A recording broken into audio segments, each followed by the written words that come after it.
wakwamdolomba ekuthiwa nguMdoza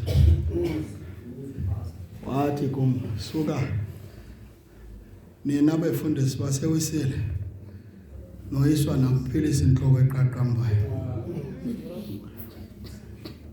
Ndathi ke mina kuye Doza isithi abaphilisayo impiliso ivela eThixo. Ndifuna ke umuntu othembayo nomuntu onokholo as we rekindle faith, reviving spirituality.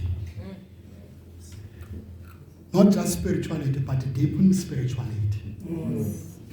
Umuntu othembayo nokholwayo loo nto beyibhale phansi ngoku bekucelwa ukuba umuntu makabhale into esisicelo sakhe nengumbulelo wakhe anyani aze nayo afike ayibeke njapha etafileni eyithethele into ayicelayo kuThixo athi ugqiba kwakhe ukuyithethela loo nto acela uThixo amphe isiqabo ngayo noba impilo noba intoni.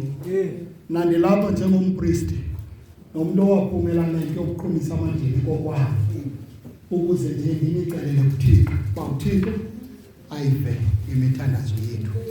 Andicele ke nje into yoba uvayisi undixelele kuba beniceliwe kuba beningekabhali awunika nje imizuzwana embalwa bethuna ukuze umuntu abhale loo nto uThixo ayingeniseleyo empilweni yakhe.